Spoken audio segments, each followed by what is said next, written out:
Hello guys, हम लोग catenary देख रहे थे। कैटनरी का हम वीडियो फर्स्ट देख चुके हैं। आज हम देख रहे हैं कैटनरी का सेकंड वीडियो। ठीक है, बाकी जो प्लेलिस्ट के लिंक है वो आपको डिस्क्रिप्शन बॉक्स में मिल जाएंगे, वहां से आप चेक कर सकते हैं। ठीक है, तो आज हम कैटनरी का जो वीडियो देख रहे हैं उसमें हम लोगों ने पिछले वीडियो में क्या देख लिया था, इंट्रिंसिक इक्वेशन, नेज समीकरण देख ली थी।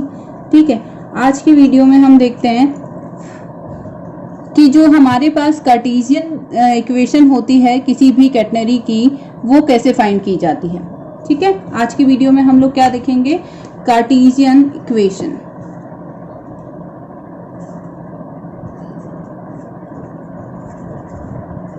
Cartesian equation of a catenary.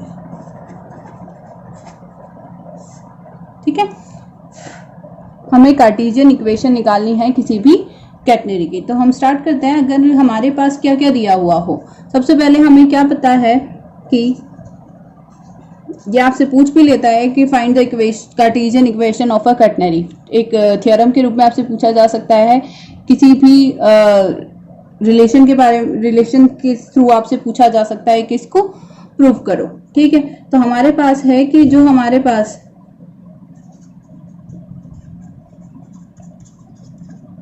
हम जानते हैं कि हमें क्या पता है कि जो हमारी नेज इक्वेशन होती है साधारण कैटनरी की,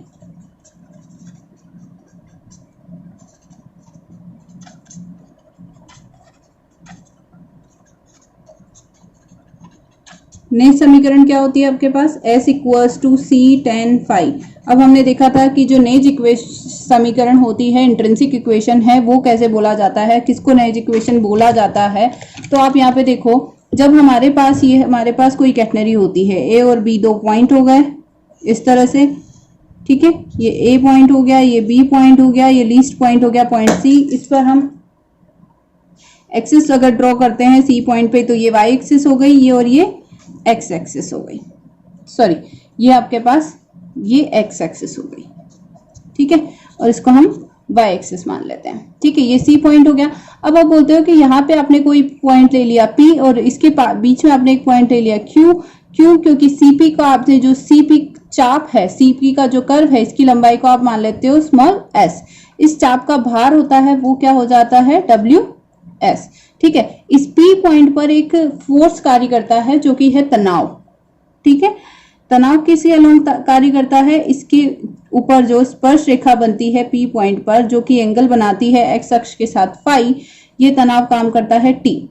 ठीक है, इसी तरह से सी बिंदु पर, सी पॉइंट पर एक तनाव काम करता है टी नोट। ठीक है, तो आपके पास यहाँ पे फोर्सेस कितने कितने हो गए, एक फोर्स तो हो गया आपके पास तनाव टी, एक फोर्स हो गया टी नोट जो कि एंगल बना रहा है फाई के साथ। तो आप यहाँ पे देखो कि जो नेज इक्वेशन, किसी भी समीकरण को नेज समीकरण कब बोला जाता है कि जब आप किन्हीं दो बिंदुओं के बीच की दूरी लो। ठीक है, दो बिंदुओं के बीच की दूरी तथा उस दूरी पर की दूरी का जो एक्स अक्ष के साथ एंगल अगर आपको दिया हुआ हो साई, तो उसके बीच के रिलेशन को हम नेज समीकरण कहते हैं। तो ये नेज समीकरण हो गई S equals to C tan psi। अब ये C tan psi को आप लिख सकते हो dy बाय dx, क्योंकि ये स्लोप ही है। ठीक है, हमारे पास जो स्पर्श रेखा होती है वो क्या बताती है, स्लोप ही बताती है। तो ये हमने लिख लिया dy बाय dx से। अब हम लोग क्या करते हैं, इसका x के सापेक्ष अवकलन, x के सापेक्ष अवकलन, इस पूरी इक्वेशन को डिफरेंशिएट करते हैं विद रेस्पेक्ट टू x। ठीक है, हम लोग डिफरेंशिएट करेंगे तो हमें क्या मिलेगा, हमें मिलेगा ds upon dx equals to c constant है, बाहर आ जाएगा d2y by dx square. d2y by dx square हो गया। अब आप देखो कि एक चाप की लंबाई का अगर किसी के सापेक्ष x अक्ष के सापेक्ष अवकलन दिया हुआ हो, तो जो हम फर्स्ट ईयर में पार्शियल डिफरेंशिएशन पढ़ते हैं उसमें चाप कलन हमारे पास एक यूनिट आती है, उसमें एक रिलेशन दिया जाता है कि आपकी जो चाप की लंबाई होती है ds बाय dx और x और y दो अक्ष दे रखी हो, मतलब आपको पास dy बाय dx नोन हो आपके पास, तो आप लोग क्या लिख सकते हो, उस चाप की लंबाई को आप उसे लिख सकते हो √1 प्लस dy बाय dx का होल स्क्वायर। किसके अलोंग, जब x के अलोंग आप बात कर रहे हो तब आप इसे इस तरीके से लिख सकते हो। तो हम लोग इसे यहाँ पे पुट करेंगे तो ये हो जाएगा हमारे पास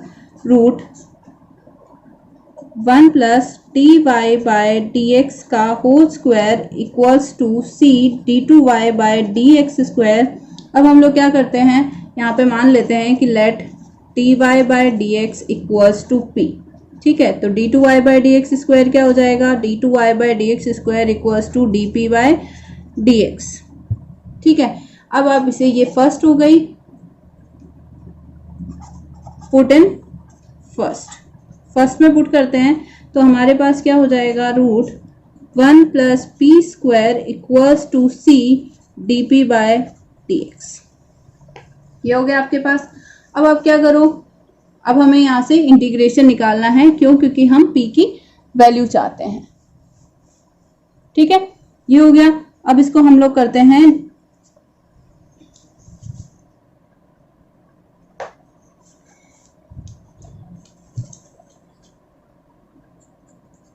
यहां से हम लोग इसको निकालते हैं dx इक्वल्स टू क्या हो जाएगा, dx इधर आ जाएगा c dp upon root 1 plus p square.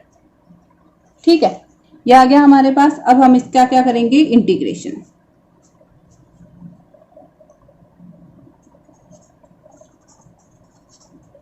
Integration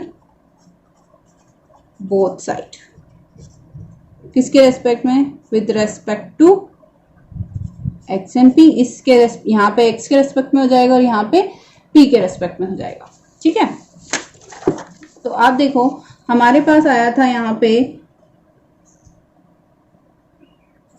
dx equals to c d p upon root 1 plus p square, ये आया था। इंटीग्रेशन करेंगे तो ये क्या हो जाएगा, हमारे पास हो जाएगा integration of dx equals to c integration d p root 1 plus p square. Integration हम लोग सॉल्व करेंगे तो ये क्या हो जाएगा, x प्लस c की जगह आप कोई सा भी कांस्टेंट ऐड कर लो। यहाँ पे a, हमने इंटीग्रेशन कांस्टेंट ऐड कर लिया a, ये हो गया c dp upon root 1 plus p square. किसका इंटीग्रेशन हो जाता है, ये हमारे पास 1 upon root 1 plus x square, किसका इंटीग्रेशन होता है, साइन हाइपरबोलिक इनवर्स का। वेरिएबल क्या है, p। ठीक है, ये हो गया। यहाँ पे हम लोग वापस p की वैल्यू पुट कर देते हैं तो हमारे पास इक्वेशन आती है x प्लस ए सी साइन हाइपरबोलिक इनवर्स, p की जगह उसने पुट कर दिया dy बाय dx। ठीक है, अब आप यहां से क्या करो, dy बाय dx की वैल्यू निकालो। तो dy बाय dx की वैल्यू कैसे निकालेंगे हम लोग, a क्या है, a समाकलन अचर है। a क्या है आपके पास, समाकलन अचर है। ठीक है,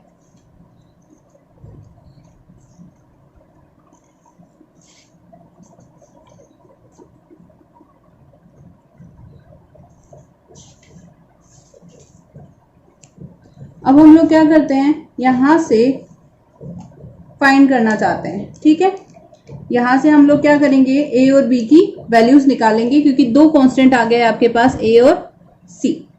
ठीक है, इन दोनों की वैल्यूज हम लोग निकालना चाह रहे हैं तो हम लोग क्या करते हैं, यहाँ पे इसकी जो सिंप्लीफिकेशन फॉर्म में निकालने के लिए, सरलतम रूप ज्ञात करने के लिए, सरलतम रूप ज्ञात करने के लिए क्या लेते हैं हम लोग,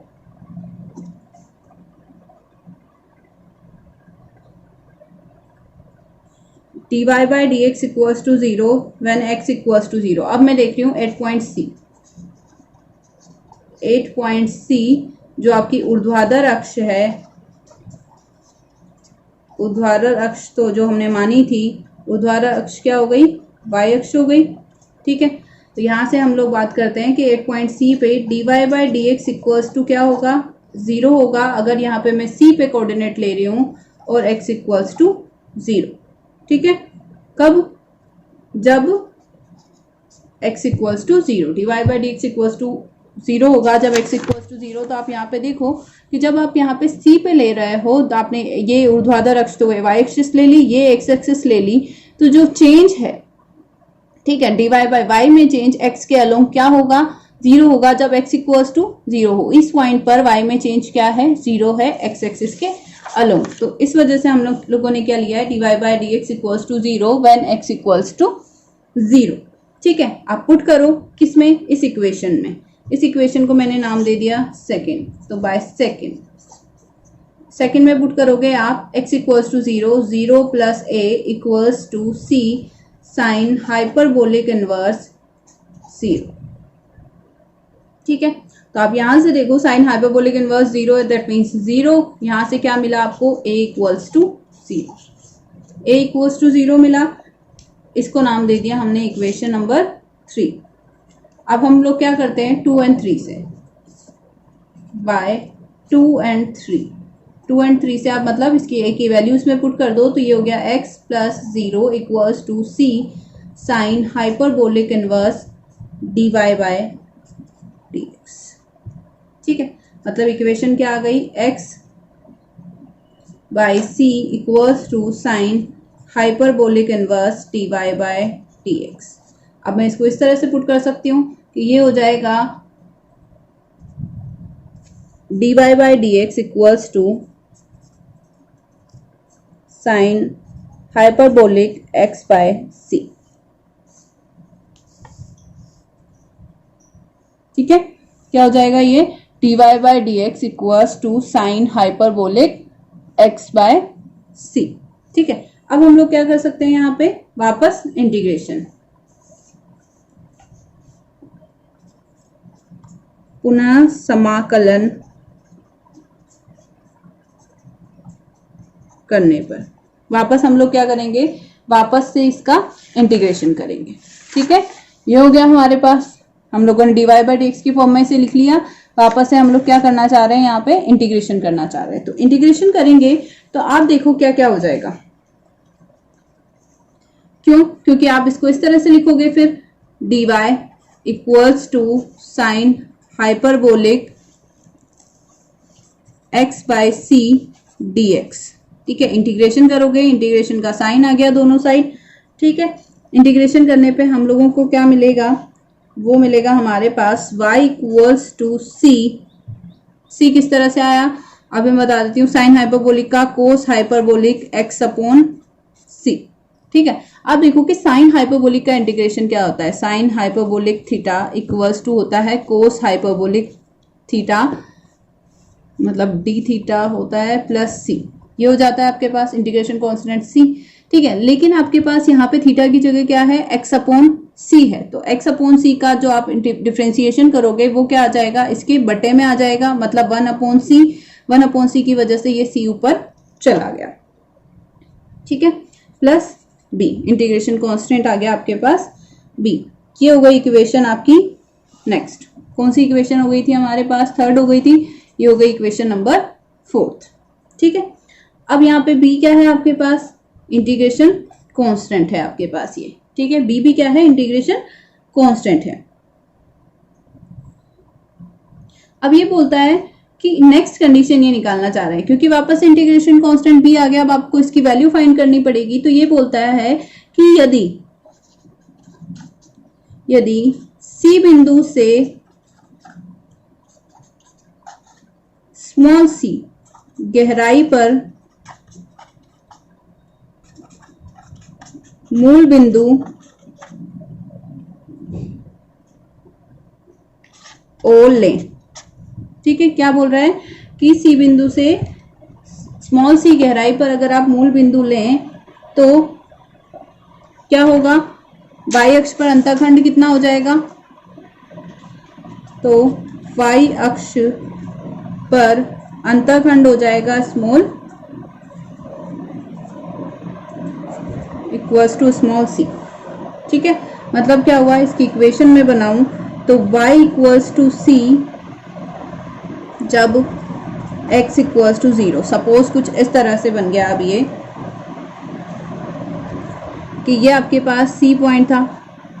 ठीक है, आपने क्या लिया, इससे स्मॉल c गहराई पे आपने मूल बिंदु मान लिया, ये स्मॉल c है, ये c पॉइंट था, इससे स्मॉल c गहराई पे आपने मान लिया, यहाँ पे मूल बिंदु बना है। तो जब x इक्वल्स टू 0 है तो y इक्वल्स टू कितना हो गया, c हो गया। तो यही कंडीशन इसने यहाँ पे यूज की है। तो आप पुट कर दो y equals to small C है ये, ठीक है। तो यहाँ से बाय 4 में पुट करते हैं हम लोग बाय इक्वेशन 4, तो y इक्वल्स टू क्या हो जाएगा, small c capital c cos hyperbolic x equals to 0 by c plus b।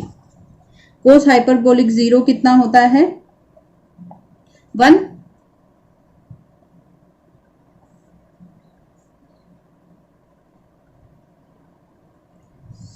यही सी चल रहा है, ठीक है। ये सी पॉइंट नहीं है, ये सी नंबर है आपका, ठीक है। और ये सी बिंदु यहां पर है, ठीक है। तो ये वाला सी ही हमारे पास सी है, ये सी बिंदु है। तो ये दोनों सी सेम हो गए। कोस हाइपरबोलिक 0 कितना हो जाता है, 1 हो जाता है। तो इस सी से ये c plus b, that means c से सी कैंसिल आउट हो गया, that means b equals to 0 मिल गया आपके पास। ये हो गई आपकी इक्वेशन नंबर 5। अब आप 5 को 4 में पुट करोगे तो आपकी इक्वेशन हो गई by 4 and 5, by 4 and 5। 4 and 5 equation क्या हो गई, y equals to c cos hyperbolic x upon c, ठीक है। ये हो गया। अब आप देखो ये इक्वेशन हो गई आपकी कार्टेशियन फॉर्म में। y और x की फॉर्म में जो इक्वेशन होती है उसे क्या बोला जाता है, कार्टेशियन फॉर्म में इक्वेशन बोला जाता है। लेकिन आप इसे किस एक और तरीके से लिख सकते हो, वो किस तरीके से लिखा जाएगा, यहाँ पे हम लोग लिख सकते हैं कोस हाइपरबोलिक थीटा, ठीक है। आपको ध्यान होना चाहिए कि कोस हाइपरबोलिक थीटा को किस तरह से लिखा जाता है। कोस हाइपरबोलिक थीटा वो क्या हो जाता है, e की पावर थीटा प्लस e की पावर माइनस थीटा बाय 2, इस तरीके से लिखा जा सकता है। तो यहाँ पे भी इसको लिखा जा सकता है c e की power x upon c plus e की power minus x upon c divided by 2, ठीक है। ये लिखा जाएगा। दैट मीन्स y क्या हो गया आपके पास, लास्ट में अगर मैं लिखना चाहूं तो मेरे पास y हो जाएगा y equals to c by 2 e की power x upon c plus e की power minus x upon c। इसको ये भी आपकी क्या हो गई, कार्टेशियन इक्वेशन। ये दोनों क्या हो गई आपकी कार्टेशियन इक्वेशन ऑफ कैटनरी, ठीक है। ये दोनों हमारी हो गई कार्टेशियन इक्वेशन ऑफ कैटनरी, ठीक है। अब आप देखो कि आपने किया क्या। Cartesian equation of a catenary निकालना था तो हमने सबसे पहले उसकी क्या ली, नेज समीकरण ली, जो क्या था, चाप की लंबाई और एंगल में रिलेशन होता है। जो s equals to c tan psi, जो हमने पिछले वीडियो में निकाला था वो था। वहां पे हमने टेंस आई को dy बाई डी एक्स से एज अ स्लोप रिप्रेजेंट कर दिया। फिर हमने x के सापेक्ष उसका क्या किया, डिफरेंशिएशन किया, तो ds upon d x c d two y by d x square आ गया। अब हम जो पार्शियल डिफरेंशिएशन में पढ़ते हैं चाप कलन, उसमें हम लोगों को बताया कि चाप की लंबाई का अगर डिफरेंशिएशन किया जाए विद रिस्पेक्ट टू x तो उसे उसकी लंबाई को √1 plus d y by d x का होल स्क्वायर से रिप्रेजेंट किया जा सकता है। वैसे हमने रिप्रेजेंट कर दिया, यहाँ पे पुट किया तो c d two y by d x square आ गया, ठीक है। अब हमने एक नया वेरिएबल इंट्रोड्यूस किया, किस तरह से कि अगर d y by d x को p मान लूं तो d two y by d x square क्या हो जाएगा, d p by d x हो जाएगा। इसको मैंने पुट कर दिया फर्स्ट में, तो मेरे पास आ गया √1 plus p square equals to c d p by d x. ये आ गया मेरे पास।